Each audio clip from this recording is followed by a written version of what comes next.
Les questions en français, vous parlez tous français, je crois. Et français, oui. Allez-y. Question dans le fond. Salut Abdul, j'espère que tu vas bien. Tu es un des combattants les plus populaires en France, notamment grâce à ton personnage de Lazy King. Comment tu expliques le succès auprès des fans français? Je ne sais pas, je ne peux pas expliquer. Des fois, on aime quelqu'un, on n'aime pas.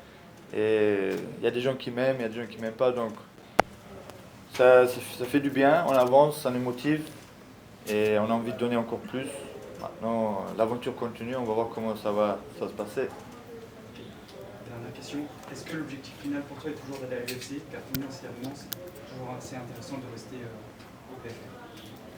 Mon objectif final, en fait, dans ma carrière quand j'ai commencé MMA, c'était pas toujours UFC, c'était.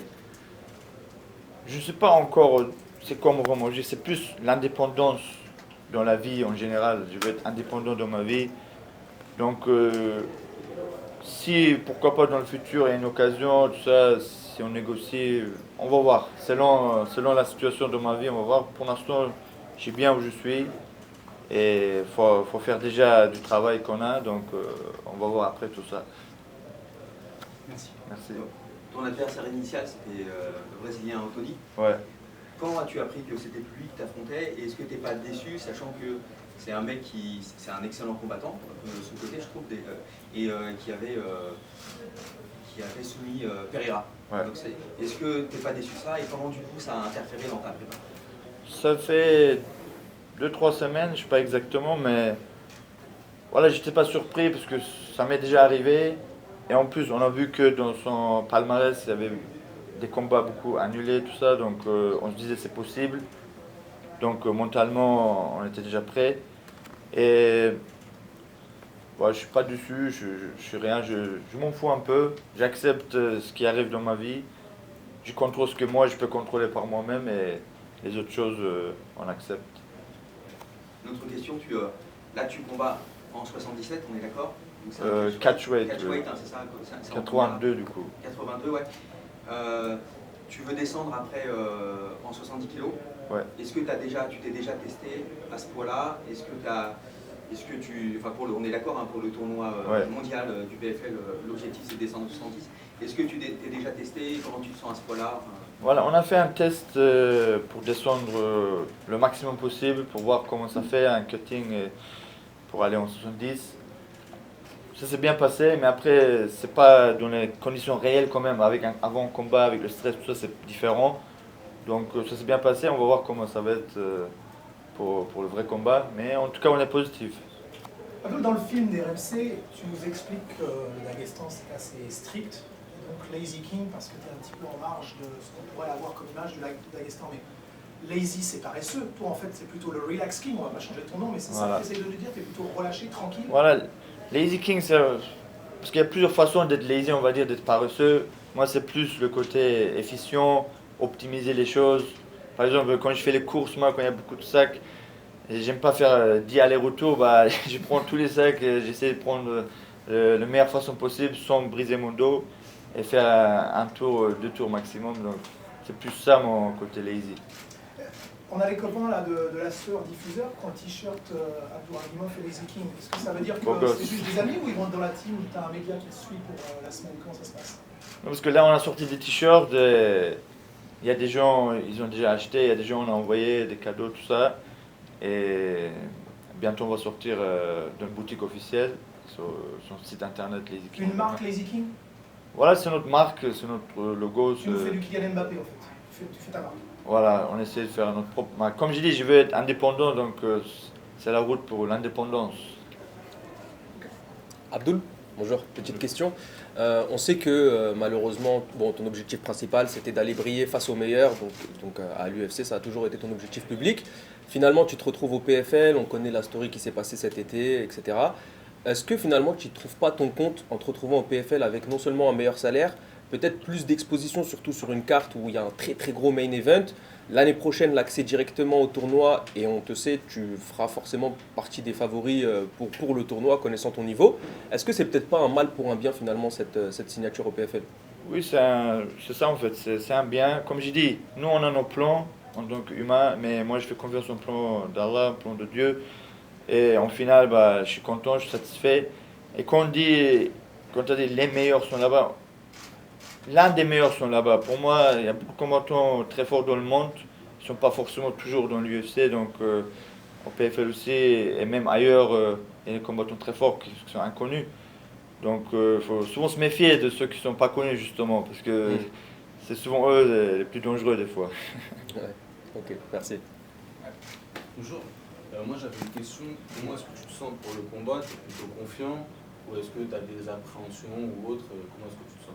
J'essaie de rester dans le juste milieu, parce que si on est trop confiant, bah, on risque de faire des erreurs. Et si on est trop, on a trop peur et on se méfie trop, bah, on va rien faire aussi. C'est pour ça que j'essaie de garder juste le milieu, et essayer de faire les meilleurs choix possibles dans le combat. Et en fait, je ne veux pas sous-estimer mon adversaire et je ne veux pas non plus le surestimer. Donc voilà.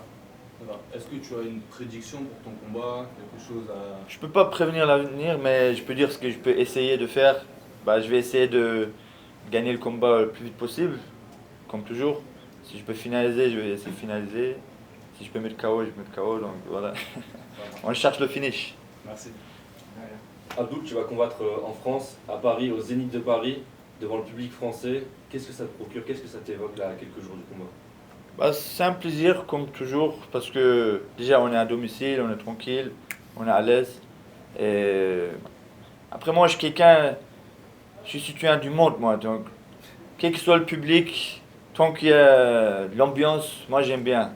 Et donc voilà, j'aime bien.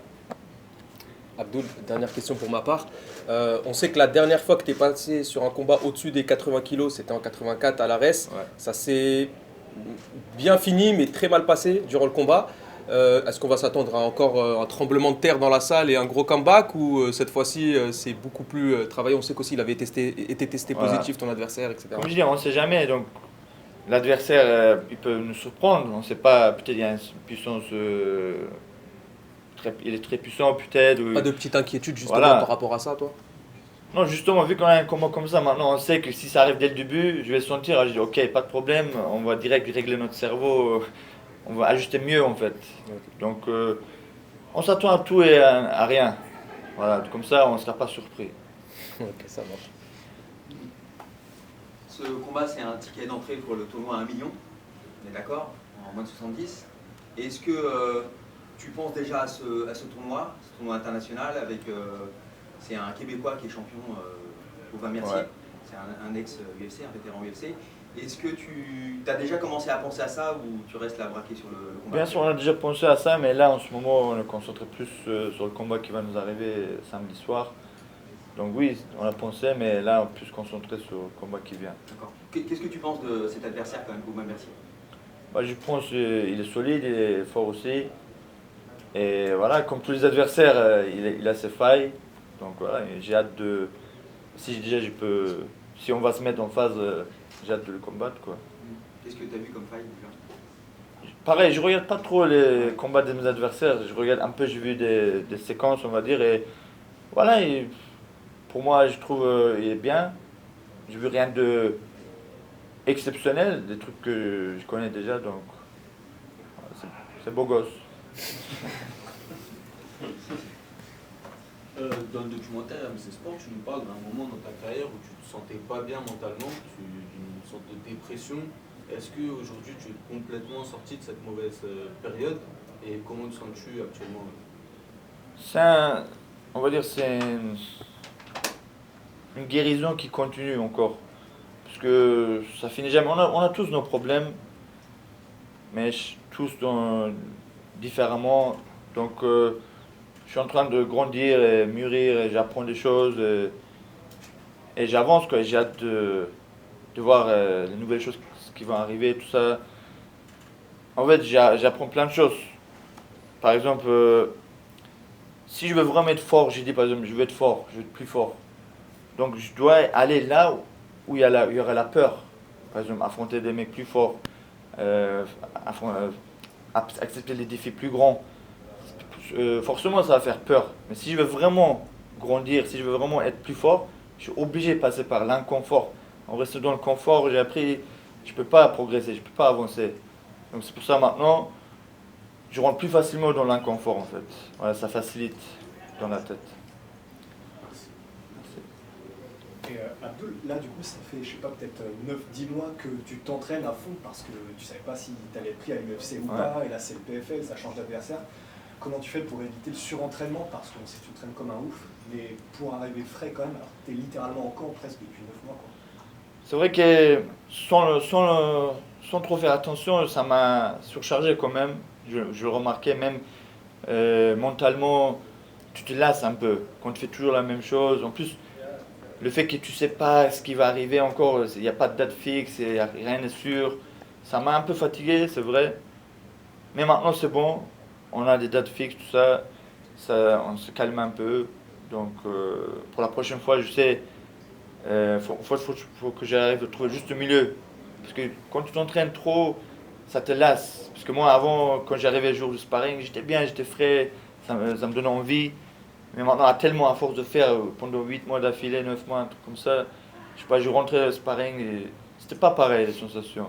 Du coup, maintenant, il faut que je corrige ça et on avance mieux après. La dernière question.